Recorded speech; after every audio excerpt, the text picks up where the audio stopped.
Hi guys, Seven here. It's a story time about how my male college roommate found out that I was trans. I told y'all I would come in here and do story time, so let's get straight into it. No more stress. But let me give you the story time on how I cracked my DoorDasher.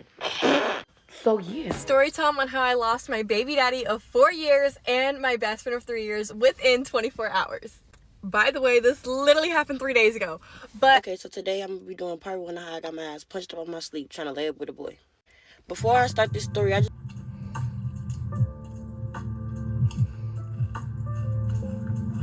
Hey everyone, welcome back to the channel. Trust me, the stories we have for you today are absolutely wild, and you won't believe some of these. Before we dive in, if you enjoy the content, all I ask is that you hit that like button and subscribe so you never miss out. That support means everything. Now sit back because things are about to get crazy. Enjoy. Hi guys, Seven here. It's a story time about how my male college roommate found out that I was trans. I told y'all I would come in here and do story time, so let's get straight into it. No more stress. I transitioned when I was 19. My parents knew and my siblings knew, but for me, I didn't present myself as a woman every single day at that time because I had a lot of anxiety and a lot of imposter syndrome. So basically, when I felt comfortable around the people, I would present myself, but other than that, I was just wearing a hat and a hoodie, literally just like this. This was me, okay? Like, what the hell? It's like I acted like a girl, looked like a girl, but then the hat and everything just threw it off. It just gave stud probably. I don't know. You're probably wondering why I wasn't rooming with other women, but college is very mixy and messy, and we're still babies at the end of the day. So basically, I didn't want to have that pressure of making other people feel uncomfortable with me being as their roommates, and then I didn't want people's parents being like, "Who is this person in my child's dorm?" No, absolutely not. Put me with the ninjas, okay? Put me with the men. I had to move in a week before classes started, and my roommates saw me as this soft-spoken, quiet person, and they assumed with like a hat on and a hoodie that I was a boy. I want to preface this by saying, living with male roommates, I had the inside scoop, and men were messy, okay? And they were fast too. Had all types of girls in rotations. One would leave, they would talk about her, then they would like be watching podcasts about hating women. It was just a mess, right? So I'm already terrified. So this whole week, when I talk to them, I'm inside my room, I'm kind of like concaving myself within this space. I made a pact to myself that the first day of school, I was going to be authentic and present myself as Seven. I literally did just that. I woke up early for school, put on my hair, put on my makeup, had a little cute two-piece turquoise, and I was just feeling like the girl. Once I got cute, I started getting scared because I was just like, now I have to walk out the house and my roommates have to see who I am for real. Like, no more hiding. So scared because one, I'm scared of change, and I didn't know who I was really living with. I didn't know if they were gonna be judgmental. I didn't know if they were gonna be living for it. I just didn't know. I opened my door like a little slither and no one was in like the living room area, the common area. And I was just like, okay, it's time to go. Got my backpack, walked out the house. So I'm walking to class, I'm getting so much compliments and are just like, oh, you're so pretty. Thank you. Like, I know that's right. The problem was never going to class. The problem was going back to my dorm and potentially seeing the guys that I lived with seeing me. So I was just very terrified. I was shooken up to my core. I get back to my door and my heart rate increases. I began to be tachycardic. I'm just like, oh my gosh, this is so nerve-wracking. Looking back, I was probably being extra about it, but honestly, y'all, it's hard to change. Like, changing your gender is just hard. It's just it's so much anxiety. And I was always very like a low-key person. So to have so much attention, I'm just like, oh my God. I put my ear to the front door, hear if anybody, like one of my roommates was in like the common living area, and I had my key fob because I didn't hear anything. I couldn't open the goddamn door. I'm so nervous. I'm just like trying to like, I don't know if it's left or right. I'm like, I want to get inside, you know? So I'm trying to like wrestle with this door to open up the front door because there's a front door and then there's my actual door I have to walk into to get into my room, right? Somebody jiggles the doorknob on the other side of the door. I was just like, I also want to preface, the old me and the new me, it was like night and day. No one could tell us apart. No one knew that I was this. It was just, you couldn't tell. It was like a whole different person, okay? So why did one of my roommates end up opening up the door, looks me up and down, licks his lips and just is like, damn ma, who you here to see? I just ignore him. I ignore him and he's just like, who you here to see? I ended up bogarting him past the door. He's fully thinking that I'm here to see one of the roommates because, you know, they were fast. They got around, right? I make my way to the living room and he's like, hey, what are you doing here? Like, what's going on? I then hold up my key to my room and I'm just like, I walk towards my room and I think in his mind, he thinks I'm the gay roommate, the old me, like his friend going to go see him basically. Cause you know, all the gay guys be having all bad bitches as friends, you know? In the midst of me walking to my room, I'm still not saying anything. So this is a complete stranger not talking to this person who lives here. So I end up holding up my key and I'm just like, hey, like I live here. When he realized who I was. This man started gagging and he started yelling. He was like, hey, what the bleep? And I'm just like, oh my God. So I quickly unlocked my door. I run inside my room and I slam the door. It was so awkward. The rest of my roommates come out and they're just like, what's going on? What's going on? So I hear them having a discussion about me. So he's telling them like, oh, this is what's going on. Da, da, da. Oh, I'm in my room embarrassed. I have anxiety. I'm just like, this is just so awkward. Like, oh my gosh. About 10 minutes has gone by and the roommate who had found me at the front door has like now knocked on my door. So I'm just like, no, go away. Like, I'm not here. And he was just like, hey, I want to talk to you. Open up the door. I'm just like, no, I'm not, I don't want to talk. I'm just like, you know what? Let me put my big girl pants on and let me talk to this man. I have to live with him for this whole semester. I open the door ever so slightly. He's just like, hey, like, bro. So he was like, actually, I don't want to call you a bro. You don't look like a bro, all that type of stuff. And then I'm just like, I'm trans. And in my face, and he was just like, the other roommates and me, we're cool with you. We want you to feel comfortable. We respect you. Like, it's good vibes here. Like, you don't got to hide from us. Like, we good. We see each other. Okay. Such an awkward conversation. But looking back, I do appreciate him talking to me and like letting me know that I'm safe being in that space. After that, like the semester went on and it was like no issues really. We're all like super respectful and I felt comfortable. There was one that used to look at me a certain way, and if you're a girl, you know that look. But I paid it because I'm not shitting where I'm eating. Okay. I was just like, no, we're not. No, I live here. And this is the final look. Just a quick beat. Comment down below what story times y'all want to hear from me next. And I'll see y'all later. 7 signing out. Mwah. Oh, so y'all really enjoyed it. Over here in the McDonald's that he got me at. But let me give you the story time on how I cracked my DoorDasher. So yeah, he pulls up. I look out my window. I'm like, who's that? He looks young. He looks like my age range. So on the damn app, right on the app, I told him, send me the gram. He sent me the gram. After that, our chat got blocked because, you know, so I texted him. I told him, can you pull up again? Because I want to buy beatbox. So we go to Giants and buy beatbox. And then, yeah, it was all good. Then he texts me and tells me to move in with him. That's all the shit I packed. There's way more stuff. I had shoes, everything ready. Like, he called me the Uber. I took all that shit. And I'm at his crib. We watching a little anime. He Christian and all that too. Like, this was even more crazier. And yeah, I kissed him. Like, he kissed my hand. So I was like, I kissed his hand because he had a boo-boo. He said, I like your lips, so soft. Oh, y'all enjoying it. Part 2, here y'all go. So, boom, we get to touching, to rubbing, to get on top of me. When I got on top, it was a little awkward, but he knew what he was doing, but it was a little weird. Because it looked like he didn't know how to move like that. So he said, lay on your back. I arched my shit like a cow. And he's pop, pop. I'm like, ah! Like, that's not of God. You supposed to be Christian. Like, that's not of God. So yeah, I fell in love with the nigga. But boom, while we doing it, I get a random call. Hello? It's my mom. The police is outside his house. Mind you, I have my Find My device, everything off. I'm thinking this is a lie because I look out that window. The amount of police car I seen. Oh, y'all enjoyed it. Here's part 3. So I'm butt naked, so is he.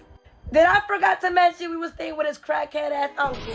And he was off dumb at the time. The police is banging like this. Open up! I'm scared as hell and I'm just panicking. So is he. He a Christian. He not even supposed to be doing that.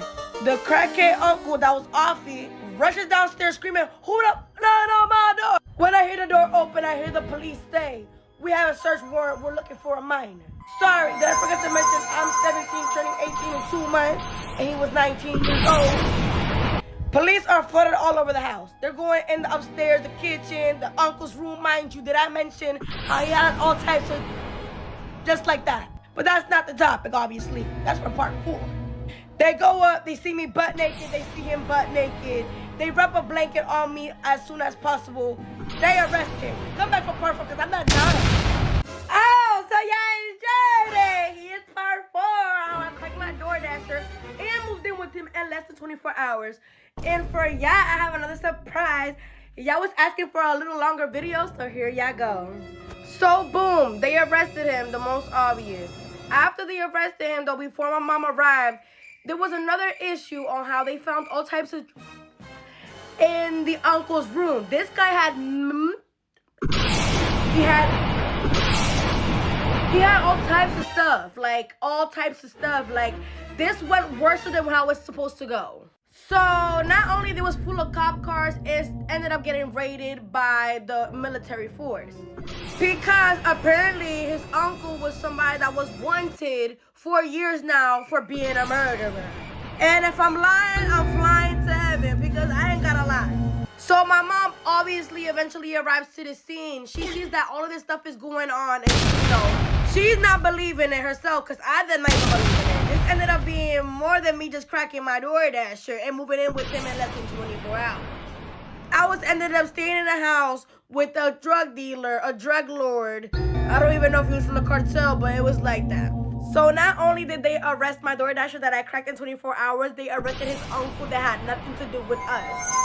My mom is now filing an application so I can go to a mental hospital, which I don't think I need. I just wanted more like freedom because over here, look what they did to me. My mom ended up putting something wood like on my door, but I ended up breaking it, of course, because I'm a baddie, not daddy. But since I'm going mentally insane, I'm gonna go back to the pain. I'm going to a mental hospital. So yeah, thank y'all for enjoying and watching my page. I'm gonna make a vlog when I'm in the mental hospital. I'm gonna sneak in my phone in my pose. I fought back against the stalker who tried to kill me, and now he's serving a life sentence. I didn't know that I had a stalker at the time, so I went to bed. It was just a normal night. I locked all the windows and the doors, got into bed with my dog, and fell asleep at maybe about 10 p.m.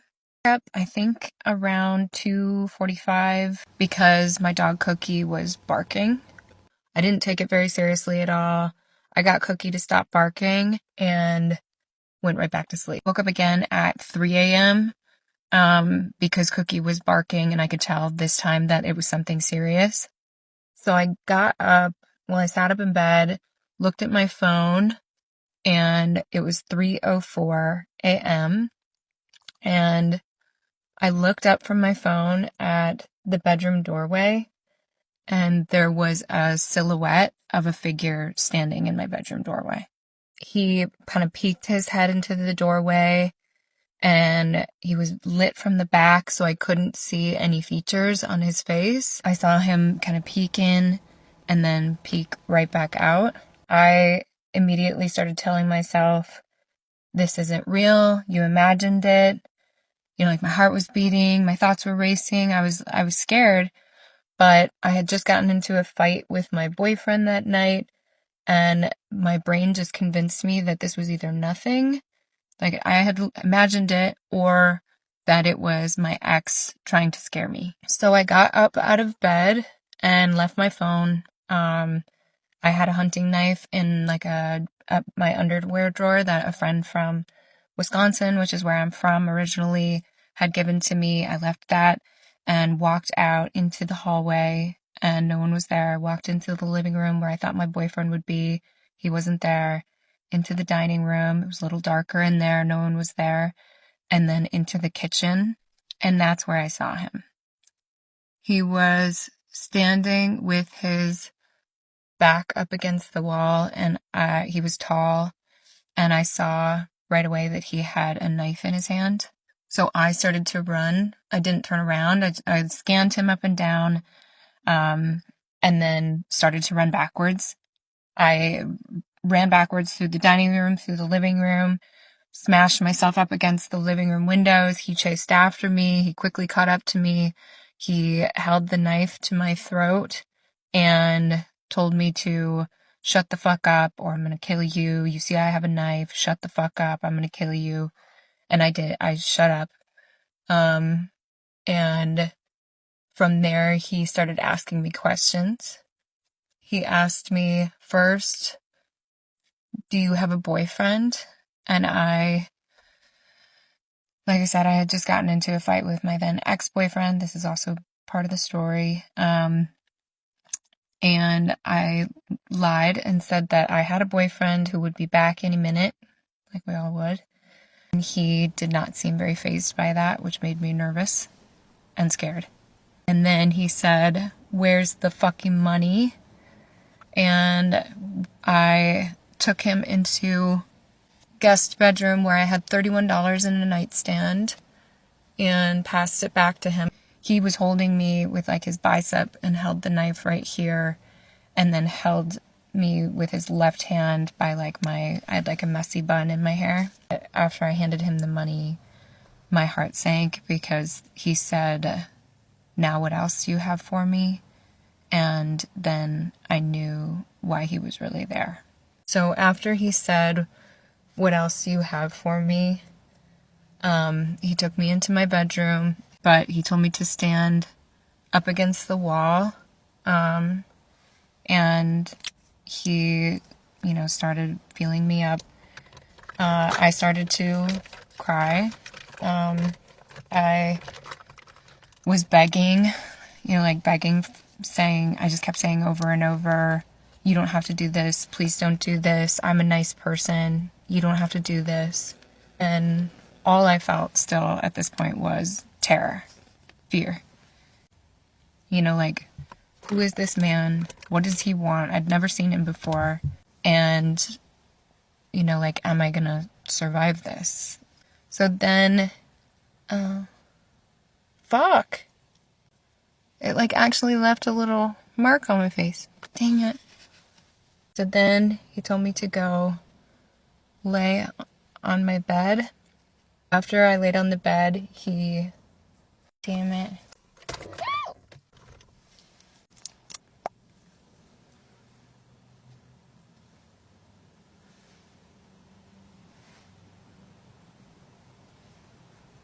I let it sit too long. He told me to stretch out my arms and legs, and I did. And he was still then, feeling me up. And for me, I was staring at the wall. He wanted me to look away from him. The knife was always at my throat.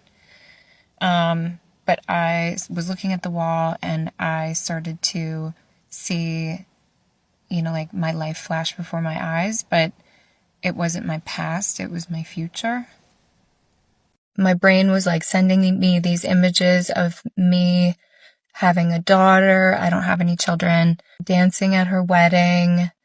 My brain also showed me pretty horrific things, images that I've only seen in horror movies of what someone in a room with no consequences might do to me. And that, which was a pretty potent combination. The last thing my brain brought up for me was a scene from the TV show Dexter. I was not a super fan of the show Dexter. I liked it. In this scene, it's he's surely not going to make it. He says, "A wolf in a trap will chew off its own leg to survive. Its survival instinct is that strong." And I don't remember bookmarking this scene in my mind. It wasn't something that I watched again and again. It was something that my mind must have just put in the back in case we needed it at some point, and we did, which I took as, you need to find any way that you can to survive this. My feeling was pretty strong, and I don't know if that's just intuition or fear, but my feeling was that he was not there with the intention to let me go. At the moment, there was no part of me that thought this, especially with the way that he was, that this man has a lot of mercy for me. Like I said, I was bawling, I was crying, and that only got him more excited. So I'm trying to go fast, but I'm trying to do this without the AC so you guys can hear. So I make up my mind to sacrifice my arms. In my mind, I was like, if I just start, doing this, and he slashes at me with the knife, maybe I lose my arms, but I'll walk away with my heart. And in my mind at the time, that was walk away with my heart beating so that I'll survive. But I think there's obviously deeper meaning, deeper levels to that. So he told me to turn on my side, and as I did, and he was climbing up on the bed behind me, he pulled the knife away from my throat for a second. It was the first time that the knife had been away from my throat since he'd caught me on the couch. In that second, I chose to scream, and I screamed, "Somebody fucking help me!" Like as loud as I could. I lived in an apartment complex, so, like hopefully someone can hear me. In my mind, I was screaming loud enough for my family, my dad, my brothers to hear me all the way back in Wisconsin. He then jumps on top of me, straddles me. We start fighting like this. And he, like, I remember just like a flurry of hands. He's on top of me. And then I remember feeling like bop, bop right here in my head. And it felt like he was hitting me with the butt of the knife. And I wondered why he would hit me with the dull end. But then after that, I saw a white light, and it was like white light, white light, white light. And I realized he's punching you. No matter how many times he punches you, you can't fall asleep. If you fall asleep, you die. And I remember thinking, at least he doesn't punch very hard. And then he stopped, and I was able to get my legs up underneath him and push him off the bed. And immediately I sat up. Like, I hadn't felt myself get stabbed. I hadn't felt any pain at all, but just kind of instinctively, my body told me to hold up my left hand. And I held up my left hand and saw that my ring finger and my pinky finger had been partially severed. So then, if I had lip gloss in here, yes, I do. Then everything changed. When I saw that my fingers had been almost severed, I went from feeling utter terror to complete rage. Every cell in my body was swollen with and pulsating red with rage. Like I've never felt before. And I looked down at him on the floor and screamed at him, "You cut my fucking fingers off? You cut my fucking fingers off? I'm gonna you." So when I said I'm gonna you, I meant it in every sense of the word. All I felt was a desire to kill this man. So I jumped down onto the floor. He was like still sitting on the floor looking at his hands. And I started to punch him, kick him. Like my left hand was hurt badly, but I was punching with my right. I was kicking him with my bare feet, attacking him, screaming, "Get the fuck out of my house. I'm gonna you get the fuck out of my house." And he stood back up, pushed me back down onto the floor, and was slashing at me again. I put up my arms and we fought a little bit more on the floor. Then all of a sudden I saw that he stood up and he started running. And I thought, okay, now I guess we're running. I ran after him. I went out to the hallway and there was a lamp that I pulled out of the wall. He ran to the front door and he started messing with the locks. I was hitting him over the back with the lamp, screaming, "Get the f- out of my house, I'm gonna kill you, get the f- out of my house, I'm gonna kill you." He reached back and he knocked the lamp out of my hand. I grabbed another lamp, pulled that out of the wall, was hitting him with that on the back, reached back, hit that out of my hands, but then he got the door open, the deadbolt opened the door and ran out. I didn't find out that night. I didn't find out even a day after, a month after, that he had been stalking me for as long as he had. That came later. There are also a couple of other things, elements to the story, especially that happened in the afterward, that were surprises, things that I think many women can relate to. But like I said, I want to share this story if it's interesting to you guys, if it's something, like that makes you feel empowered. I really want to only, share things if it's helpful and not hurtful. I just think that, like, for me, I felt so lost after the attack. I felt like I couldn't find a depiction of my story in the media, in movies. I want to share the story, like I said, because there was no way that I thought that I would have been someone that fought back. No way. You know, like, I had no training. I had never been to a self-defense class. Now I box. I had never been to a boxing class. I had had experiences in my past where I hadn't stood up for, I was like in a relationship with, like in a toxic relationship where I wasn't standing up for myself every day. You know, like, and I'd had instances of SA like this that I hadn't stood up for myself. So it wasn't like I was like born to fight.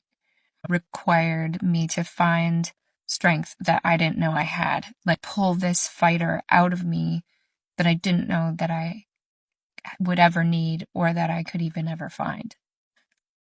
If you guys are interested in hearing more about this story, let me know for sure in the comments. I'm an open book. Also, if you have questions, I'm happy to answer them. And just don't forget how strong you are, bitch. Like, it can come at the most surprising time, but the strength is there, I promise you. Come do story time with me while I'm in the car about to go in my job. Put on a little makeup on this. Okay, so I'm not gonna disclose any information on a patient because that's against HIPAA, and I'm just gonna tell you guys a little backstory of how I had to tell this 30-year-old girl that she had HIV. She didn't speak no English, so I had to go in there with my doctor and translate, even though I'm not fluent. I mean, I'm fluent in Spanish, but like sometimes I get caught up and I be stuttering so fucking much I sound like a dumbass. So, you know, before she came, we already knew the situation, so I was like practicing. I was looking on Google. I was like, okay, like, is SIDA and VIH the same shit, and da-da-da, like. And then the doctor was like, you know, we're gonna have to tell her she needs to go to an infectious disease doctor. And I'm like, okay, let me Google this shit real quick. So, you know, that's what I did. Alright, so I'm fucking nervous because, you know, this girl, we've been trying to reach her because the state has been trying to reach her. She had came a week before, right? And to see the other doctor, and every time she comes she asks to get tested for HIV and do a pregnancy test. So we're like, okay, something is up with this girl or whatever. So then she this time for real, like every time she was negative and all this, so this time for real, like her test came back positive. We didn't know yet. The state called us and they were like, hey, does this person know that she is HIV positive? And we told them, no, she does not. You know, we didn't even know, but we will call her and we'll get in contact with her and we'll try to let her know. So we call the lady or whatever, phone's disconnected. We look up her address. The address is like misspelled. It's not even put in right. And then we go to her emergency contact. You know, obviously we're not going to tell them what's going on if they do answer. We just be like, hey, have this person call the office immediately. It's regarding her lab results. That's it. That's all we can say. We can't tell the emergency contact anything. We can only tell someone something if they're a power of attorney or they have rights, medical rights over that person. So mind you, she never called. This was a Friday. She never called back. Obviously, how would she know how to call back? We couldn't even leave a fucking voicemail. So then, whatever, Thursday comes around next week. And she calls and I happen to answer the phone and I'm like, hi, thank you for calling the doctor's office, da, da, da. And she's like, hola. She's like, ¿puedo hablar can I speak to someone in Spanish? So I was like, yeah, you can speak to me. I already knew what it was about, but I was gonna act normal. So I'm acting normal. I'm like, how can I help you? And she's like, oh, I need to get in to see the doctor because I'm having a lot of rashes all over my face, all over my legs and my arms. And you know, I ate pork 2 days ago, so I don't know if that has something to do with it. And my face is very inflamed. It's red. So I don't know what's going on. And I've been like this ever since like 2 days ago. I'm like, all right, obviously she doesn't fucking know.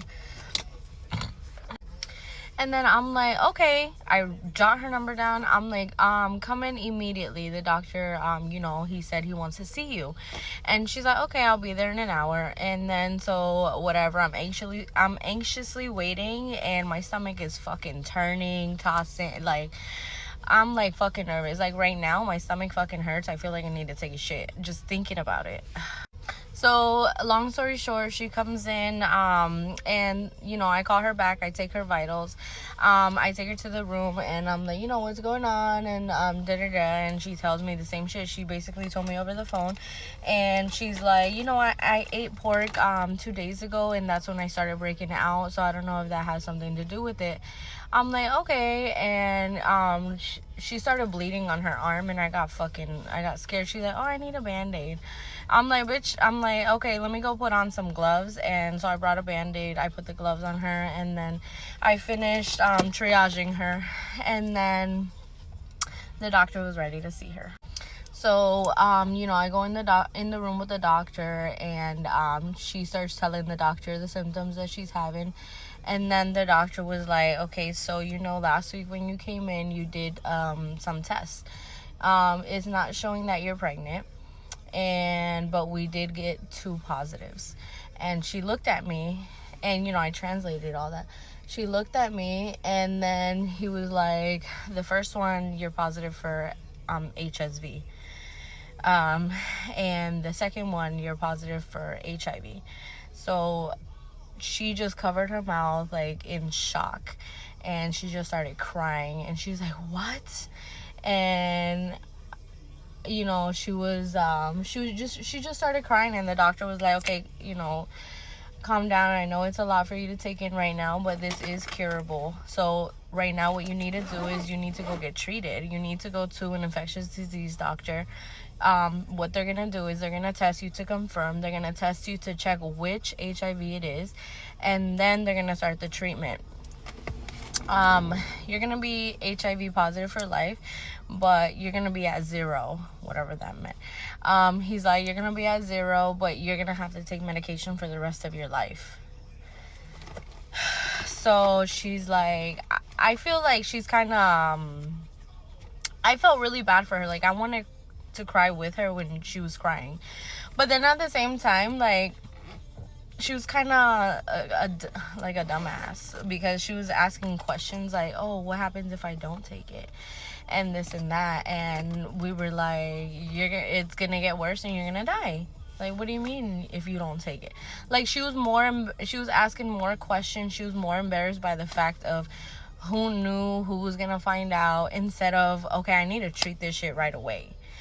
And then so she brought a partner with her that day to you know, went to the office visit, you know, so we can tell her what was going on. But the guy didn't come in, so we asked her, who was that guy out there? And she was like, oh, she wouldn't tell us until the doctor was like, hey, like, who is that guy out there?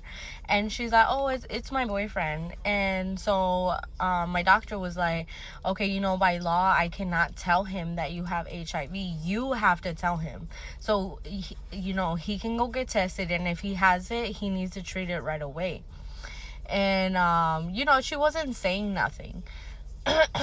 And to us, it just seemed like she wasn't gonna tell him, you know. So I don't know. To me, like, that was the first encounter I've had with that girl, but my coworkers have had encounters with her, and they think that, you know, she sleeps around, like she's an escort or something, because my doctor asked her, what do you work in? And she's like, oh, I don't work. She had 2 phones. She's coming in every 2 months to do a HIV, to test for HIV, herpes, to do a pregnancy test. And it's like, okay. And so also when we were telling her about the guy out there, she was like, oh, he doesn't have it. We use condoms. But how does he not have it if you're always in here taking a pregnancy test because you think you're pregnant? So, like, she was just, I don't know. I think she was lying to the doctor in some sense.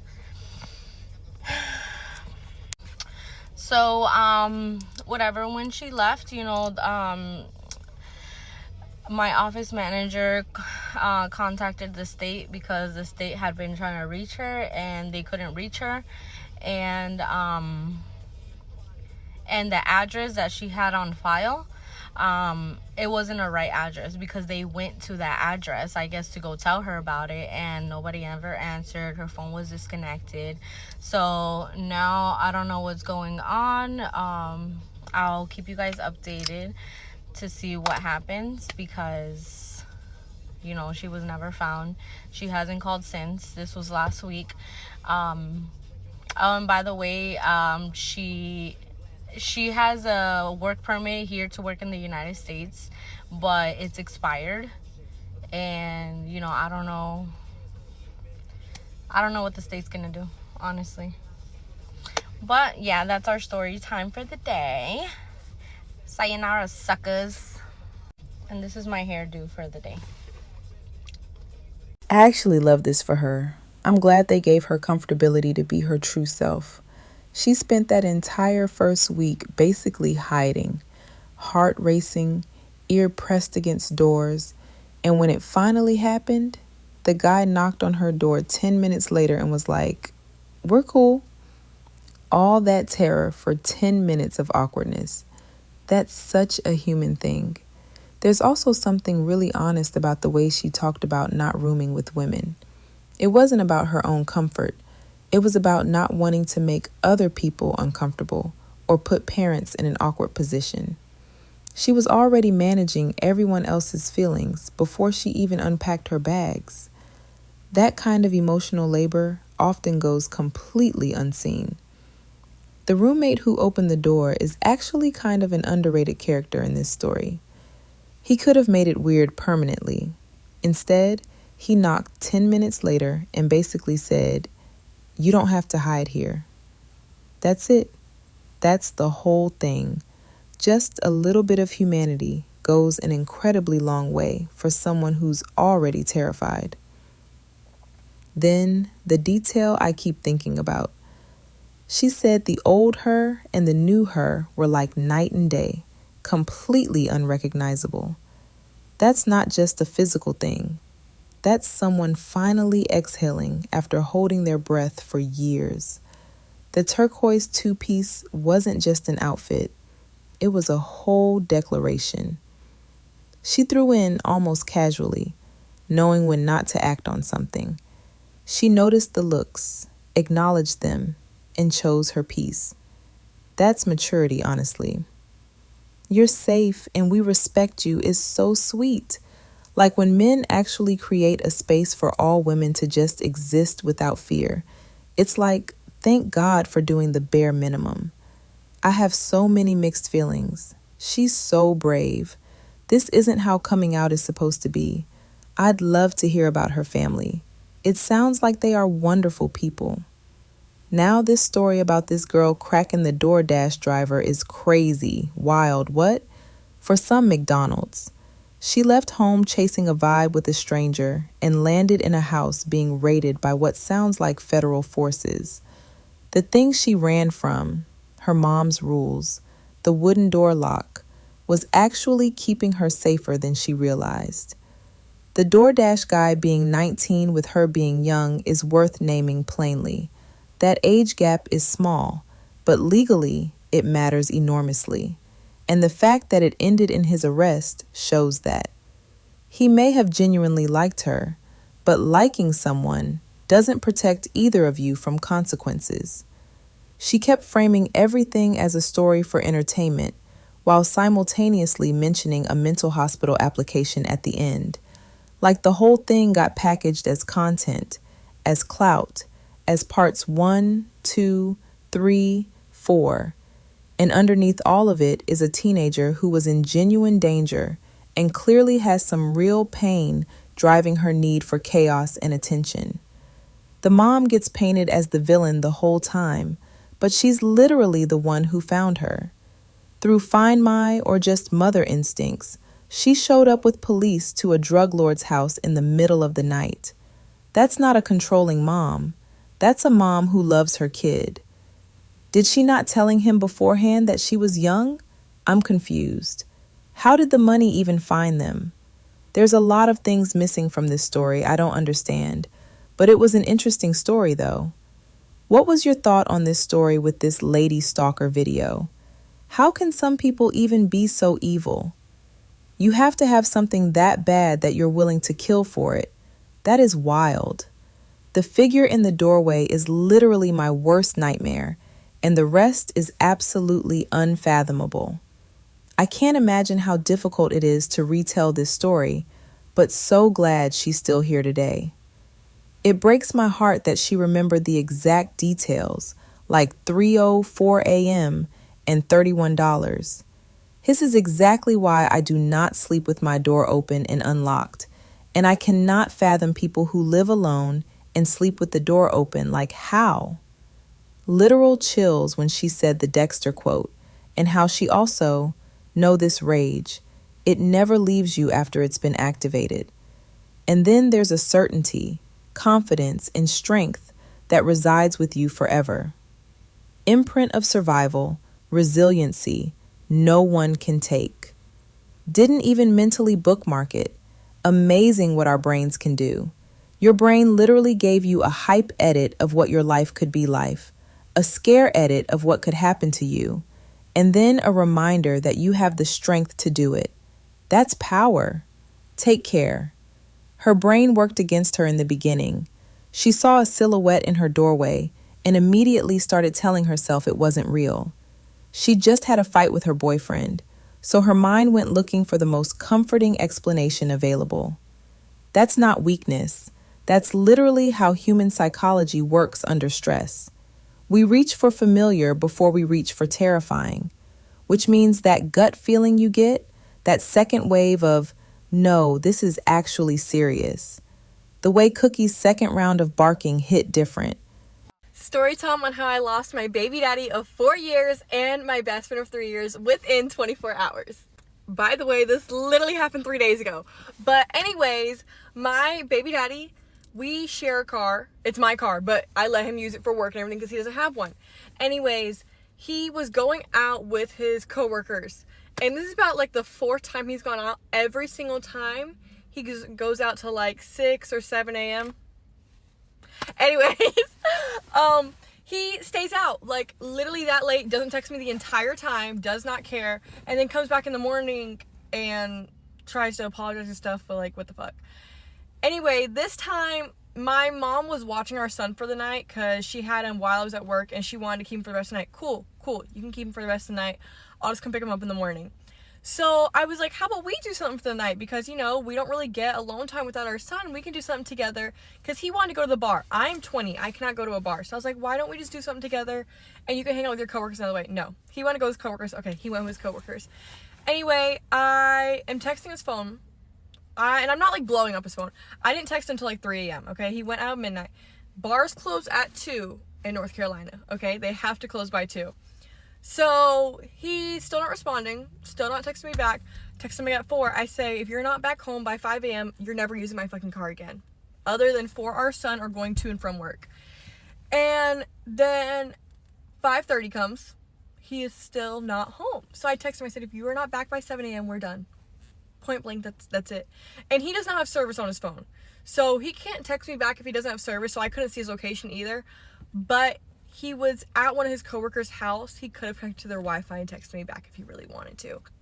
But he didn't. He was out for 7 hours from midnight to 7 a.m.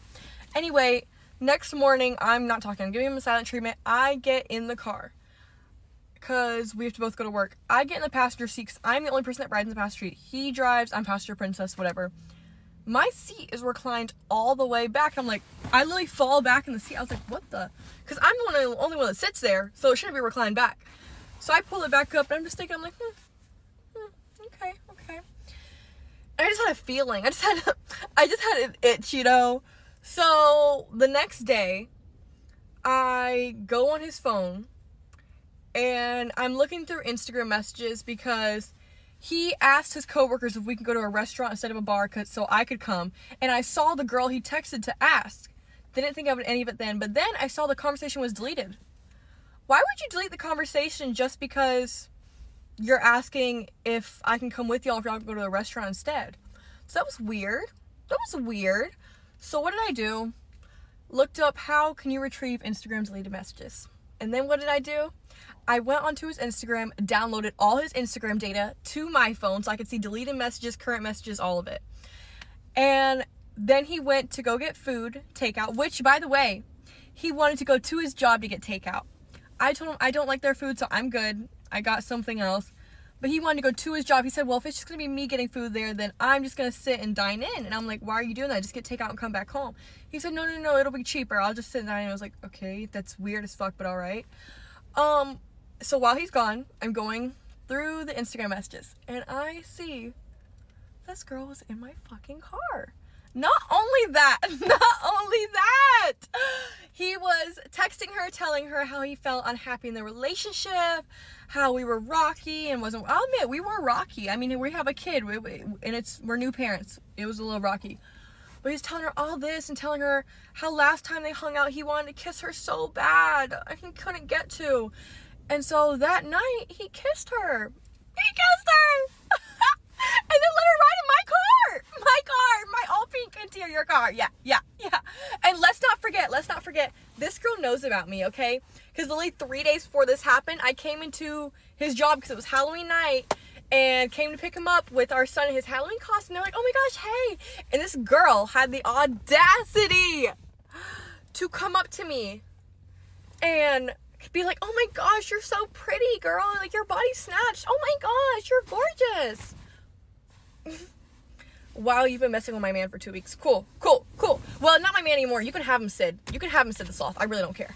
Anyway, I find out. I tell him, come straight home. And he comes home. And I'm like, so, I saw all your Instagram messages. I downloaded them all to my phone.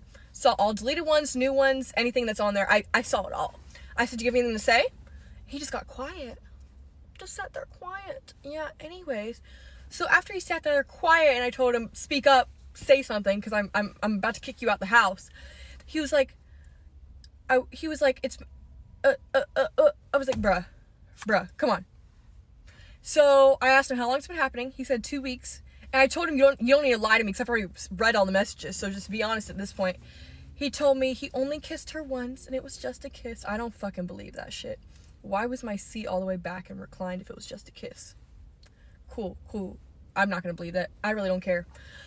Anyway, he's pretty much saying that he did it because he just didn't know what to do. Like, he was unhappy, blah, blah, blah, buzzy. I was like, okay,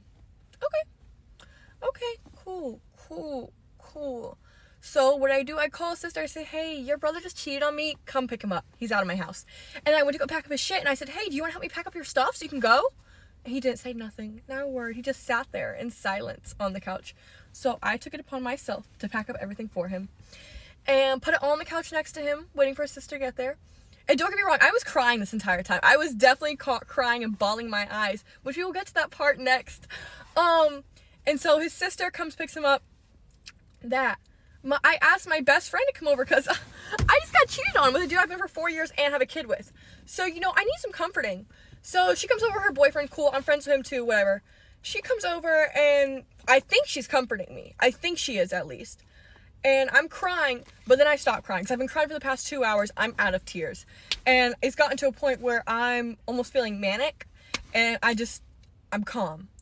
Like, I'm crazy calm. Like a type of calm where it's like, this bitch is about to go insane. That type of calm. Story time on how I lost my baby daddy of 4 years and my best friend of 3 years within 24 hours. And her boyfriend's like, Izzy, you can't be having guys over now. Don't be having guys over, dating guys. I'm gonna be standing outside this door, make sure you're not having guys over. Because her friend, or her boyfriend, is friends with my boyfriend. So I was like, I have a kid. I literally have a 1-year-old. I'm not going to go off and just dating guys. I'm not that type of person. Maybe if I was still 16, and didn't have any worries in the world, but I'm 20 with a kid. I'm not going to do that. I'm not going to be bringing random dudes around my son. I have him to worry about and me. That's all for now. And I said that to him. I said that to him and her. She was sitting right next to me, so she heard. Anyways, she goes to my boyfriend, and her boyfriend goes to my boyfriend and calls him, I guess, the next day and talks to him. And she calls me the day after. So not even 24 hours after I found out I had gotten cheated on the night before. She calls me and it's like, Izzy, you know, I see you like a sister and I really want to be honest with you. And she tells me, I don't want you to get mad, but I just need to tell you the truth and be straight up with you, you know? A big reason he cheated and stuff is because you weren't pleasing your man. She goes on for 10 minutes. 10 minutes telling me how I needed to at least suck his dick or be sexy for him or do a little dance for him or something. She's like, even my mom has told me I need to do that for my husband. Guess what? No ring. He's not my husband. Second of all, I'm working 2 jobs, taking care of a child, and trying to get back into school because I had to stop going to school in the summer because I was too stressed out with taking care of a kid and 2 jobs and paying all the fucking bills by myself. So why would I want to have sex with this man? Why would I want to have sex with this bum? Anyways, I was like, okay. I kind of just tuned her out because I was getting pissed to fuck off at that point. She talks about this for 10 minutes. The crazy thing is, this girl is Muslim, okay? This girl's Muslim. She goes on and on about how, yeah, I keep telling my boyfriend, like, I don't want to have sex till we're married. Like, I don't want that. But you're telling me I need to have sex with my man to keep him? But you stopped having sex with your man and it's fine? It's fine? Oh, okay. Anyways, she goes on telling me, and Izzy, when we were at your house last night, we were talking about don't bring any of the guys or don't date any guys. Now, you were like, and you didn't deny it. Bitch, I fucking denied it right to your fucking face. Are you stupid? Are you slow? Maybe you are because you can't even fucking spell. Anyways, I hang up on her right there. I literally denied it right there and said I wasn't going to be messing with anybody because I have a son to worry about and don't want to worry about a man, okay? Hold on, I gotta make a part 2. Part 2 of how I lost my baby daddy of 4 years and my best friend of 3 years within 24 hours. Anyway, so I respond to her. I'm like, girl, I literally denied it straight to your face. When you were here, you were right next to me. I don't know if you're deaf, but I literally said verbatim, I'm not going to be messing with anybody or any dudes. I have a son to worry about and me to worry about. I don't want to be bringing random guys around my kid, okay? Okay, cool. And then I'm like, girl, I'm going to hang up on you because you're pissing me the fuck off right now. Yeah. So I hang up on her. She texts me at 2 a.m. in the morning, which is like 4 hours later or something. I don't know. And she's like, Izzy, I really didn't mean to hurt your feelings. I don't want you to think that I think you're all at fault. I'm just trying to be honest with you and tell you, you know, as your sister, as your best friend. What? Girl, what? Anyways. So I don't respond to her till like 7 p.m. I'm like, because I talked to my baby daddy that day. We had like a 2-hour long conversation and he tells me that, she was over here telling him that it was giving crocodile tears, that I wasn't really crying because I got cheated on. I wasn't really upset. No, I wasn't. That crying for 3 hours wasn't real. And that I was being too calm and too relaxed. It seemed like I had moved on already and that I didn't deny that I was going to be with another guy soon. Crazy. So what did I do? I texted her. I said, honestly, it's crazy that you want to say it's giving crocodile tears and I seem too calm and relaxed just because I wasn't crying the entire fucking time. But okay, cool. This bitch can't even fucking respond to me. She has her boyfriend text me on her phone saying, Izzy, I don't want you to take this out on her name.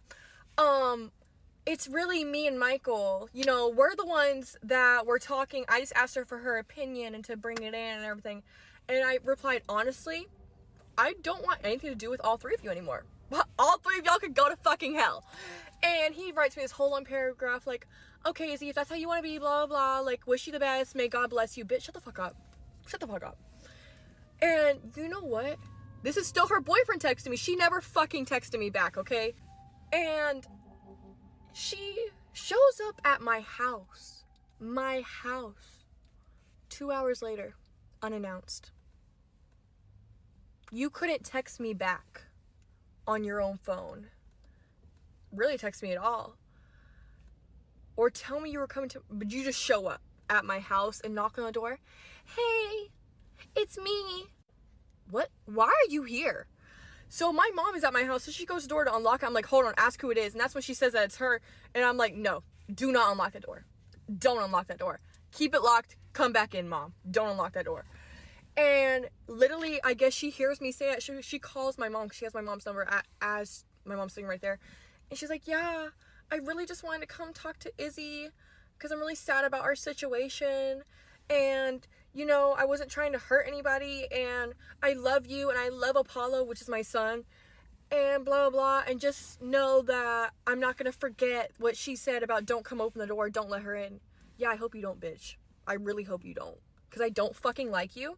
And I don't want you around me, my kid, quite frankly, at all. At all. Now, I do work with this girl, so I'm going to have to work with you, which I don't really care. I can be professional at work. Bro, story time, how a nigga up pole on the top tiers, because I smacked his ass. Smacked his bitch ass. Bitch boy. Let's get it. Alright, so boom, I was fucking with this nigga. We gonna call him Essence. Fuck it. So I was fucking with this nigga named Essence. He was older than me or whatever. But I was cool. I was real, like, you know what I mean? I was cool with Essence. I was coming over to his house. Like, we was really kicking it. Nah, one time I had came over Essence's house or whatever. And I'm at his house, and I guess he was telling me, you know, he had a bad day today. Like, he not really fucking with it. He irritated or type of shit. So whatever happened, we was at his house, bitch. And we got to arguing about some shit. And while we was arguing, this nigga go call me a bitch. So soon as, like, the full word didn't have to slip out his mouth, and he was good and smacked. So when I smacked bitch boy ass, he got mad as fuck and started choking the fuck out of me. Like, dead, like, bitch, I could have been dead right now.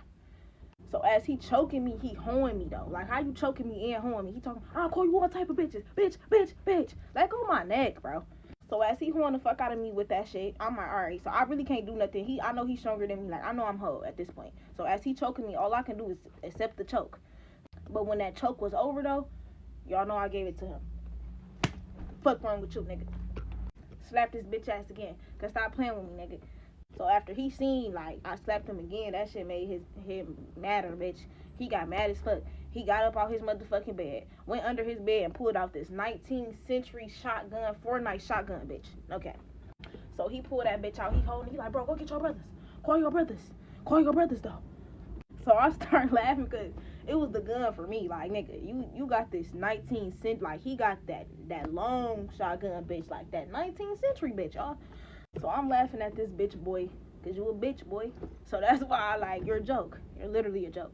But then he started doing too much with that shit, so it started not being funny no more. Like, he started, call your brothers, bitch. Like, I'm about to slap you again. You know that shit. So I started getting my shit, because I'm just about to go home at this point. I ain't finna do this with your ass, nigga. I ain't come up here for that shit. So when I started going home, this nigga started trying to hold me hostage. Hold on. He like, bro, you not going nowhere. No, you not. Like, so I'm like, I'm trying to get my brothers, like you said. He wasn't going for none of that. He didn't want me to leave. He didn't want me to leave. I ain't too much want to leave for real anyways, to be completely honest with y'all. So I'm like, when he not trying to let me leave, I'm happy. I am. I'm like, bro, move, bro. I'm going home. So I'm like, bro, I have to go to the bathroom. Like, I have to pee. I really did have to pee. At this point, I'm not even trying to leave no more. It's clear you not letting me. So, nigga, can I pee at least? Please? So he like, no, bro, you go try to leave. I'm like, bro, if I want to leave, nigga, hold on, nigga. I'm top tiers.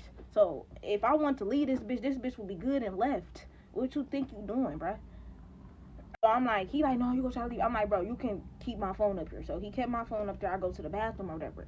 When I come back up the stairs, this nigga sitting on the stairs like he's somebody fucking 36-year-old wife waiting on her husband who been out all night, dang. So when I get all the way at the top of the stairs and I see this nigga waiting with his robe on and shit like he about to whip my ass, I look at this nigga, I'm like, bro, ain't nobody scared of you, nigga. And I walked past his ass straight like that. And we got back cool. Fine, I'll give one, y'all. Okay, I'm gonna try to make it quick, but I don't know how quick this is, so just put it in 2 times. Okay, so basically I have this brown drawer that I kept all my underwear in, and it's been sitting in the living room since we moved inside the house that we're in now. So I've always kind of like just went out into the living room, got my stuff, and go take a shower. Cool, whatever. My brother ends up taking this drawer one day and putting his monitor on it because he needs somewhere to put his monitor. Cool, whatever. He took it so he can play his game, so he can set his monitor up to play a game. And freaking, I was going in there getting my underwear from his room, whatever. Y'all may say it's weird, but I mean, I had nowhere to put my underwear at the time, and he had nothing to put his monitor on, so like, you know. So like, fast forward, I lose my leggings, right? They're from Pink, by the way. And when I lose them, I'm thinking she has them. My brother's girlfriend has them because she's stolen shit from me before. So I'm like, maybe she has them, you know? So, like, eventually when my brother and her go to work, I'm going through their piles of clothes in their rooms. Mind you, there's 5. So I go through the first one, nothing. Then I get to the second pile. Oh my gosh.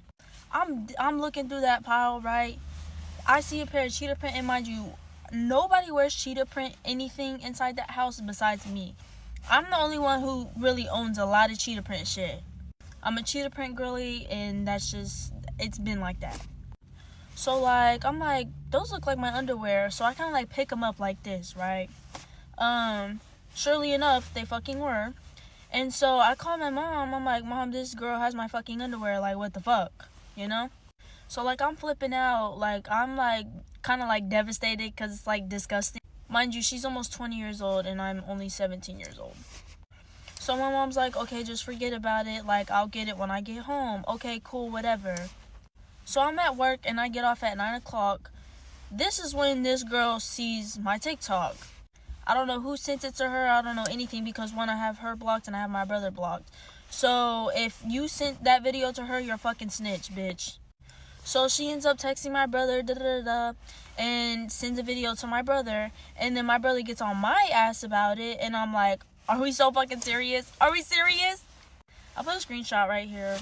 But he's pretty much telling me that I've never worn this underwear since middle school. Mind you, I wore that underwear not too long ago before she stole it, you know? So, okay, so he's cussing me out. I'm getting mad. I got off work. I'm getting mad. Like, I'm getting irritated. So, like, while me and him are cussing each other out, I'm on my way home to beat her ass because I'm telling him I'm going to beat her ass. Like, she's pissing me off. She's stolen so much of my shit before. So this is pretty much the cherry on top for me. Like, I just can't do this shit no more. Mind you, keep in mind, she's done so much shit over the years. It's like, even my brother said the other day he fucking hates her. But let me not get into that topic because... So while I'm on my way home, my brother calls my mom talking about, Paloma's on her way home to beat Carmen's ass, So I get home eventually, right? I bust open the front door, and my mom is standing in front of the bathroom door, and I'm like, okay. So this bitch is inside the bathroom hiding. I was like, okay, cool. I start beating on that bathroom. I'm like, bitch, come the fuck out. Like, I'm so fucking done with you. I'm just straight cussing her out. I'm telling her how much my brother don't like her. I'm telling her how much everybody fucking hates her in this house. Like, I'm telling her that what she said to my uncle was disrespectful as fuck. Like, because what she said to my uncle was my uncle wanted to buy food for everybody in the house because he was hungry. So he was like, okay, so if I'm going to eat, everybody else is going to eat. Well, she heard that and apparently asked my brother, I think, if my uncle was buying food. My brother said yes. And she was like, okay, good. So I don't have to spend my money. Excuse the fuck out of me. Hello? But that's besides the point. Like, I'm bringing that shit up. Like, I'm bringing up old shit, you know? So, like, she's not coming out the bathroom. So, like, I grab something that's valuable to her because she loves her fucking Coach purse. So I grab it and I slam it on the fucking floor. My mom tells me not to because that's my brother's money. So I don't do anything to it, but because I was going to do something to that Coach purse. Well, stab it or something, bitch. Put a knife through it or something. And my mom's telling me, chill out, like, don't do it because of my brother's money. Okay, cool, I didn't. So I left it there. So I'm cussing this bitch out. I'm like, she needs to pack her shit. She needs to go. Like, I'm just straight cussing her out. I'm like, even your mom don't want you. Like, my brother can't even leave you because you try to yourself, you know? And it's just, like, so much shit. I'm saying so much shit, like, to the point to where even my mom told me, she was like, if my boyfriend's sister ever did that shit to me, I would never show my face again. Like, I'm talking about, I was straight going the fuck off on her. And then eventually she comes out the bathroom and she was like, wait, all this is over underwear, So eventually she comes out the bathroom and she's like, wait, all this is over underwear? And I was like, yes, bitch, all of this is over fucking underwear because, one, you're stealing your boyfriend's sister's underwear. 2, you're stealing a 17-year-old's underwear. And 3, that shit's nasty as fuck. And 4, you're almost 20 years fucking old. And 5, I don't even fucking like you, bitch. So why are you touching my shit? So I charged at her, and my mom's holding me back, and I'm, like, getting fucking mad, and she kind of, like, flinches a little bit. Like, she kind of like backs up, and like as I'm doing that, trying to get to her, I'm still cussing her out. She sounds like she wants to cry at this point. So I'm like, bitch, I'm ready to rock your shit at this point, bro. So like she says something smart again, and then I charge at her again, and my mom's still fucking holding me back, standing in front of that fucking door. Had she would have moved, oh my god, it would have been raps. It would have been raps. But like honestly, if I genuinely wanted to get to her, I would have went through my mom. But like, I don't want to like do that to my mom because she has stuff wrong with her foot, and I don't want to make her knock off balance all because I want to beat this bitch's ass. So I just eventually forget about it. She's like, I'm literally screaming and yelling, and she's like, Paloma, calm the fuck down. Like, bro, come on now. Mind you, this is all happening around like 9 something, and my mom has work at like 11. So I'm still going. So like when I understand my mom's tired and shit. So she's like, Paloma, just calm down, go to the gym, do fucking something. Like, get the fuck out this house so you can stop. Like, just chill out. So I'm getting my clothes ready, and I'm telling her to pack her shit at this point. Like, I'm getting dressed for the gym and shit so I can leave. Because, bitch, I'm already fucking irritated. I'm mad. I'm mad, and I'm upset that my brother's choosing her side, knowing damn well she's in the wrong, you know? So, like, I'm telling her to pack her shit as I'm putting my clothes on because nobody wants her there. And she's packing her shit, y'all. She's literally packing her shit. And I guess her mom was coming to get her. And then eventually I left the house. And then my mom and my brother got into it. All because this bitch wants to steal my fucking underwear. Like, but yeah. So yes, I did try to run my ones with her. And yes, I did say something to her. And I was just pissed.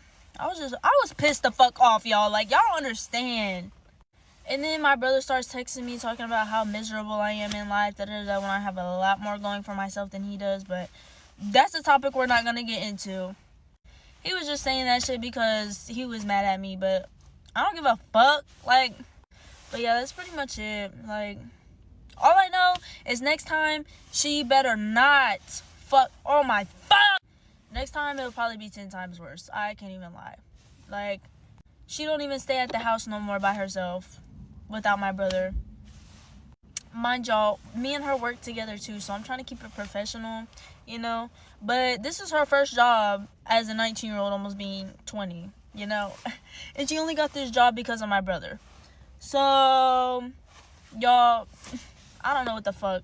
But I'm not gonna drop her at or anything because, like, that was like a minute ago. So, but anyways, bye guys. Okay, so today I'm gonna be doing part 1 of how I got my ass punched up on my sleep trying to lay up with a boy. Before I start this story, I just want to say that, like, I don't give a fuck about nobody from this story. Like, I'm not mad about this shit or nothing. I'm just, like, this just for entertainment purposes. This shit old as hell. So, when I was 16, I was going with a boy, and we not going to use real names in this story, so we're going to call this boy Ted. So, I was going with this boy, Ted, and he was, like, 20. Okay, so, yeah, he was, like, 20 or whatever. So, I was going with this boy at the time. We was going with each other for like 6 months. And I ended up wanting to get my first wig installed, y'all. Mind you, just when I was 16. So I wanted to get my first wig installed. So I want him to help me pay for it. But he never used to have no money. Like, he was a sometime-y ass nigga. Sometimes he had money, then sometimes he wouldn't. So just so happened when I go in and go get me a motherfucking wig installed, he didn't have no fucking money. So I got mad. We ended up getting into a big argument, and we ended up breaking up. Well, we didn't even break up. We just went on a little break or whatever. So fast forward or whatever, I ended up popping up at his house after I went to this, like, Playboy's party, and he had a girl over there. Y'all, when I tell y'all how I lost it, but that's for a different story time. So, like, speed up, like, a few weeks ahead, the same girl that I caught at his house, we going at it about this nigga. Like, neither one of us is letting up. She not letting up. I'm not letting up. We going at it about this nigga. Like, when I say y'all, we literally at each other's throats for weeks about this nigga.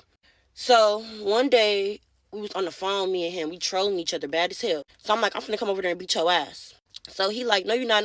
Y'all, when I tell y'all I caught a gas ride and I made the gas ride drop me off down the street just so I can make sure this nigga wasn't on no weird shit. So I told the gas ride, like, park down the street. Like, I'm finna walk down there. Like, I was trying to make sure it wasn't a girl up in there. And so the gas ride parked down the street. I ended up walking to the house. And the way his room was like, you can walk in the house through his room. So I go to his door. I'm knocking on his door or whatever. He laughing. He playing and shit. I'm not playing. So he finally opened up the door. Okay, I had to hit the tail because this story be stressing me the fuck out. Okay, so he let me in the house. We fighting and shit. We going back and forth with my bitch because you been trying to do your big one on me. So we just going back and forth. We fighting. We going back and forth shit. So he like, you standing right here. You're not going back home. So I'm like, okay, cool. So we just chilling. We smoking. We chilling. We watching TV. We talking about everything that's been going on. Like how we both just been on bullshit with each other. So my friend Zari ended up coming over after she got off work. Because at this time we was working at Charlie's. So she over there with us. We just smoking. We just chilling. We just all talking about all the crazy shit that's been going on. So it fast forward, it get later at the night and shit. We just still smoking, chilling, like just vibing. I ended up posting him in between my legs, like, this the nigga everybody so mad about. And girl, when I say the girls were heated, their panties were in a bunch. They did not like that. So the girl that I had popped up on him on, she ended up seeing it. She like, I'm finna show y'all something. I'm finna show y'all something. Like, finna show y'all bitches. I'm like, what she finna show us? No, me, I'm still young, dumb, full of cum. I'm not too much thinking of nothing. I'm like, I'm over here with my man. The bitch ain't finna do me nothing. So, boom, later on, get like real late now. So my friend's already like, I'm finna go home or whatever. So, y'all, was so crazy about it. Right before she went home, she like, you want me to stay here with you? Because, you know, like, it be some weird shit going on. So I'm like, girl, no, I'm over here with my man. My man ain't finna let nothing happen to me. My little young, dumb, full of cum ass. So I'm like, girl, yeah, go ahead, go home. I'm over here all the time. My man ain't finna let nothing happen to me. I'm good. So, boom, y'all, she ended up going home. Me and Ted ended up trying to Netflix and chill. But he ended up falling asleep. So I'm just up, y'all. I'm just smoking. I'm on my phone, y'all. I'm just up after he fall asleep, y'all. But it's something in my gut. Y'all know, like, how I have women intuition. It's something in my gut telling me, like, bitch, don't go to sleep. Don't take your bitch ass to sleep. But what I ended up doing, falling my bitch ass to sleep. So, y'all, Ted, at the time, he didn't have a door on his room. He had, like, a cover, so I knew I had no business fucking with this nigga. But he had, like, a sheet up as his door. So, like, he didn't have no door. So, he had, like, a cover, a sheet up as the door. So, I'm steady hearing somebody, like, you know, move the sheet and shit, like, move the door, like, basically. So, move the sheet. I'm thinking in my sleep, like, the whole time, y'all, I'm asleep. But I'm having thoughts in my sleep. This is how I know I should have got the fuck up.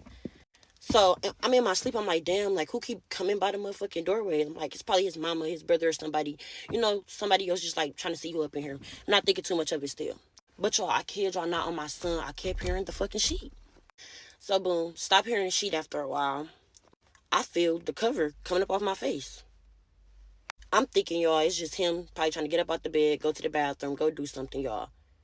Why the fuck do I feel a hard-ass punch like... Bitch, you thought y'all was finna lay up? Yo, I thought I was motherfucking dreaming. Come back for part two. Part two, how I got my ass punched up on my sleep trying to lay up with a boy. But before I get into the second half of this story time, I need to clear a couple of y'all, because y'all playing with me on Beyonce Good Internet. First of all, yes, y'all, the queen is under maintenance. So, yes, I did have a beanie under my bonnet yesterday because I was getting ready to go to work and I didn't want to try to see how fucked up my hair was. Second of all, y'all, the door that I knocked on to get inside the house basically was like a side door. Because like I said from the first time, he had a door to his room that led to, like, you could get in his house through that door. But, like, walking through the house, he didn't have an actual room door, if that makes sense. Third of all, I know y'all read the fucking caption. It say we listen, we don't judge. So why a lot of y'all Skeletor, Loretta Devine looking bitches coming out here and talk about how was you able to do all this at 16, this, that, and the Right, third? y'all boy head assholes. Mind y'all business to just listen to the story time. The fuck? Then fourth of all, a lot of y'all here talk about couldn't be me because I'll still be mad, this, that, and the third. You right, couldn't be you because this is my life. The fuck? And I done had my fair share of terrorizing these girls when it comes to these niggas. I'm not tripping about this little shit. It happened to the best of us. But, okay, y'all. So I finally feel the... Bitch, y'all thought y'all was finna lay up. She really there, y'all. It's not a dream. She really punched me. So I feel another. Mink, I'm like, oh. So, y'all, at this point, I'm trying to raise up. I'm trying to get up, y'all. Ted hops over me, y'all. He got his body, like, restrained down on me. Like, he got all his strength down on my body, y'all. I'm trying to get up, but I can't get up. So, at this point, she knocking the Mario coins out of his head. She literally Miska Mako told him, y'all, literally. The whole time she hit him, I'm yelling at him, like, get the fuck up off me. Let me up, like, get up. Y'all, when I tell y'all, I don't know what the fuck it was, but I cannot get up. That boy had all his strength down on me. So it's like, as soon as she got done hitting him, y'all, we all just hopped up. Mind y'all, it's pitch dark black. I see a long, slinky shaft build player, a long 12-inch Subway shoes going in the air, y'all. Nike just doing it, just running out the door, y'all. In the middle, it's a little meatball built bitch. She trying to stumble out the door, y'all. I'm not thinking about none of them, y'all. Whole time I went around and looking for. I went around the room looking everywhere for it, y'all. Everywhere. I'm looking everywhere for it. Because it's usually right by the bed, y'all, when we go to sleep. This particular time, y'all, when I tell y'all Glee is nowhere to be found. At this point, he running out the door after them. I'm still running around there in my little Walmart panties. I wasn't even laid up in the pink panties, y'all. That's how y'all know I wasn't on point. I was in the Walmart dudes. No look, finding glee, y'all. Still no look, finding glee. So at this point, I'm running around the room looking for any little piece of clothing I can find to put on because no. I finally find some little shorts to put on. Boom. I'm running towards the door they had to go outside. He running back towards me. Y'all, before this boy could get it out, even what he had to say, I just fired on his ass. So I'm just hitting him, y'all. I'm spitting on him. I'm kicking him. I'm spitting on him. You set me up. You set me up. Yeah, I spit it on him. I'm like, you set me up. You let them come here and do this to me. You let them do this. I'm on his ass. He like, bro, you tripping? I was sleep with you. Da, da, da. They hit both of us. Da, da, da. He I didn't set you up. He just steady. I ain't trying to hear it, y'all. I'm on his ass. I'm not letting up. So boom, y'all finally lit up. So he like, my uncle set me up. I'm finna go up there and hold that nigga. Da, da. So he run upstairs to go check his uncle. Y'all, when I tell you I'm still downstairs, I'm even yelling at the dog. Bitch, you always barking. You mean to tell me you let these bitches come down here and run down on me? You ain't barked down one time? I'm mad as fuck, y'all. Like, when I tell you I'm so mad, I'm looking for my phone. I can't find my phone. I can't find nothing, y'all. I'm mad. I'm so mad. So he come back in the room. I get to spitting back on him, y'all. I'm swinging on him. I'm like, cause how they get in here? How they get in here? Y'all, remember I told y'all I seen a long shaft, 12-inch subway subway shoe wearing bitch. He talked about his uncle said she had to pee, and she was with the girl he used to talk to, so he let him in. So the uncle come downstairs. I'm hoeing him. I'm like, and that's why they was popping the airbed. You thought the airbed was popped on accident. No, they wanted you to go home. They was really popping the airbed on purpose so you could go home. You steady trying to tape it up and re-blow it up. They want you to go home. So I'm telling him they tired of you wearing their shoes, they clothes. They said you 26 sleeping in the living room on the airbed. I'm just going off on him. So I'm texting her. I'm like, no, you got to come back. I need that. Y'all, she playing in my face right now. She said, you thought you was finna lay up? My little dumb, young, full of cum ass. I'm like, yeah, I still am finna lay up, but I'm finna beat your ass. So just so happened, y'all, my friends in a group call. Y'all, I joined a group call So Calm. I'm like, y'all, guess what just happened to me, y'all? They like, what? I'm like, y'all, she done came in here and hit me on my sleep. They all like, no, she didn't. No, she didn't, Gigi. Like, you lying. Y'all, when I tell you I just got the crying, like, real tears of anger. Like, I was so mad. It wasn't like, no, I'm sad. No. I was mad. So I'm like, no, y'all, like, I'm finna fight. Like, I'm finna fight. I don't care if I'm finna fight by myself or whatever the case may be. Like, I'm finna fight. Ted, little skinny jeans, two-tone wearing ass, come back in the room talking about, you not finna fight, just beat her up. I get to swinging on him again because shut up. Just be quiet. Just be quiet.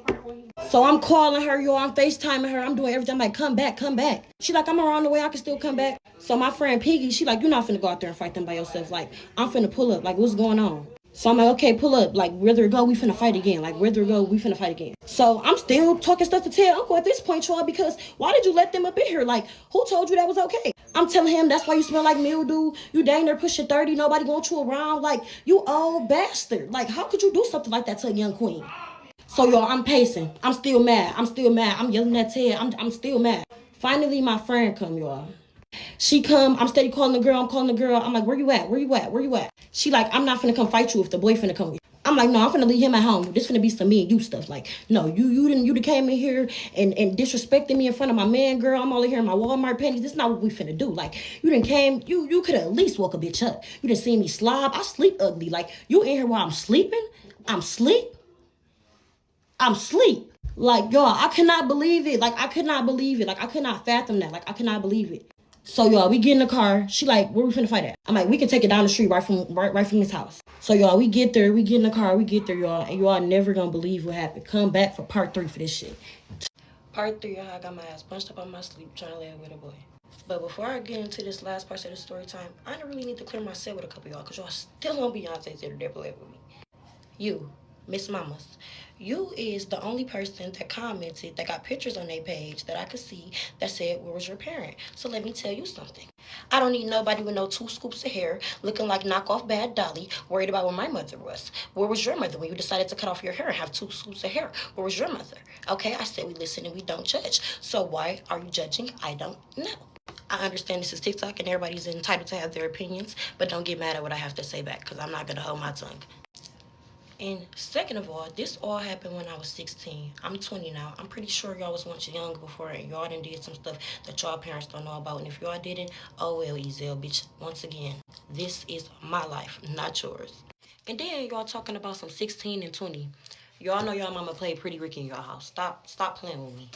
But okay, y'all, that's neither here nor there. We get there, y'all. They already there. So my friend, she hurry up. She zoom in. She pull right next to them. I hurry up. I instantly get out the car. I go to her door. I'm pulling on her door. Her door locked. She laughing. I'm like, I'm not playing. Get out the car.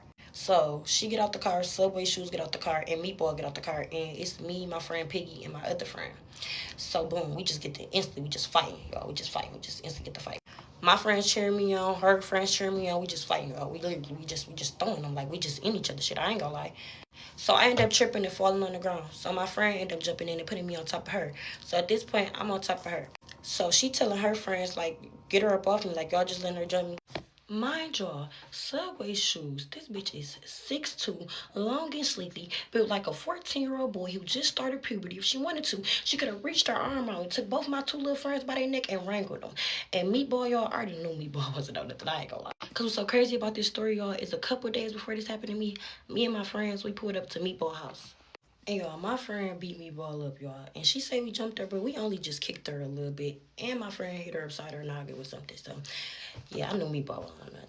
But anyways, we just still fighting, y'all. We just still fighting. So eventually, they get to trying to break it up. But she not letting my hair go. So I'm not trying to let her go. So they all just like, let go, you let go, you let go. I'm like, no, she let go. She like, no, you let go. It's just a let go, let it go, a frozen moment at this point, basically. So we both just end up letting go. We end up letting go. We just talking shit to each other. We talking shit to each other. She like, yeah, and y'all jump me. Watch this. We'll be back. And they got to running towards their car. So we got to running towards our car. So, y'all, they get to trying to, like, zoom down the street. So my friend, like, where do they think they going? Like, why they think they just finna leave and they just came in there and just hit you out your sleep? So she get to zooming right behind them after. So, y'all, they trying to hit zigzags. They doing wide turns. Like, they just trying to, like, drive crazy because she, like, zooming right behind them. So they tried to hit a wide turn, y'all. She took her car and literally went full force into their car. But it couldn't have been that hard, y'all, because they, like, it, like, bumped them, like, to the side of the street, but they hurried up and skirted off right after that. We followed them for a little bit, but then we just like, fuck it. And we just went back to where we was. So now at this point, we just on live about each other. She texted me, like, be ready to fight tomorrow. Like, we running that back, this, and the third. I'm like, okay, cool. Like, I'm still mad at this point because I really cannot believe you saw me sleeping ugly. Like, what the hell? So my friend's like, where you going? You don't need to go back over there. And guess what, my little young dumb. I'm like, yeah, I'm going to finish laying up. Just young, y'all. Just young and dumb. But yeah, y'all, that's the end of this story time. We did fight the next day after that, but I'm not finna drag this shit and keep telling y'all about this story. So yeah, until next time. This story with how she lost her boyfriend and best friend same night. I mean, if he was unhappy in the relationship, he could have talked to you about it, and you and him could have discussed the issues to try and make things better. No communication, no service, no car, no ring. I'm so irritated right now. I was irritated at we share a car. And then she said, every time he goes out, he's gone till 6 to 7 a.m. Absolutely not. Girl, you are so beautiful. You have a car. You have a baby. What are we doing even asking the guy who is going out without you? When someone doesn't want to do what makes you smile, going out, food, spend time together, let them be. People need to realize no one wants to be intimate if the partner isn't putting effort in as well. You are going to find someone that helps you flourish. She wasn't even looking for anything, and that one small detail cracked everything open. Your gut will always find a way to show you what your eyes haven't seen yet. That instinct is never random. And the best friend situation honestly hurt more to watch than the cheating did, because this girl sat next to her while she was crying, let her pour her heart out, then turned around and called it crocodile tears to the man who just betrayed her. That's not a friend having a bad day. That's someone who was never really in your corner to begin with. 3 years of friendship, and the first real crisis revealed everything. Her working 2 jobs, raising a son, paying all the bills alone, and then being told she needed to do more to keep him. That's the thing that really got me. She was already carrying everything, and somehow the conversation became about what she wasn't giving him. That's a special kind of backwards thinking that you have to just walk away from without even arguing. The way she handled it. Packed his stuff, called his sister, kept it moving. crying the whole time but still functioning. That wasn't someone who had moved on too fast. That was someone who had already been grieving the relationship long before that night. She didn't lose two people in 24 hours. She just finally got confirmation on who those two people actually were. Now let's get to this story when this girl stole this girl underwear. Like, what? That's nasty. The underwear was never really about the underwear. Like, at a certain point, it became the match that lit a fire that had been building for years. Stolen stuff, disrespectful comments to family, overstaying a welcome. All of that was sitting there, waiting to explode, and a pair of cheetah print underwear just happened to be the thing that set it off. That's how most blow-ups actually work, honestly. Paloma clearly has a line between "I'm mad" and "I'm not going to hurt my mom trying to get to you." And that actually says a lot about her. She was furious, but she still had that awareness. That's not nothing. The brother is kind of the real problem here, though. His girlfriend is stealing from his little sister, and he's the one blowing up her phone, calling her miserable. That's a loyalty issue that runs way deeper than one argument. You can tell she's more hurt by him taking that girl's side than anything Carmen actually did. And Carmen hiding in the bathroom, then coming out talking about, all this is over underwear? That's someone who knows exactly what they did and is trying to minimize it. The deflection was loud. The mom was honestly the MVP. Tired, foot problems, working 2 hours, still standing in that doorway, keeping things from going completely sideways. You're stronger than me because I would never be this mature about something like this. Her friend Zari literally asked, "You want me to stay?" And she said no. That is the universe sending you a direct message, and she hung up on God. Like when your gut and your friend are both saying the same thing at the same time, that's not a coincidence. That's a warning. Speaking of the gut thing, she literally said she could feel something telling her, "Don't go to sleep." And she went to sleep anyway. Women's intuition is real, and people really do override it in real time and then act surprised later. The posting him on social media while the drama was still active was genuinely pouring gasoline on a fire she was already standing in. Like, that's what escalated the whole thing from beef to someone creeping through a sheet door at 3 a.m. Also, the uncle letting strangers into the house to use the bathroom at whatever time that was, that man knew exactly what was happening and said nothing. The people around the person you're with will tell you everything about that person if you pay attention. She went back after all of that, got punched in her sleep, fought outside, car got rammed, and still went back to finish laying up. That's not even a criticism. It's just a very honest portrait of being young and confusing intensity with connection. When something has that much chaos around it, you start mistaking the adrenaline for love. The age gap was also just sitting there the whole time, doing nothing good for anybody involved. I wouldn't be able to even sleep without it being a door, 'cause I'd be thinking something gonna happen.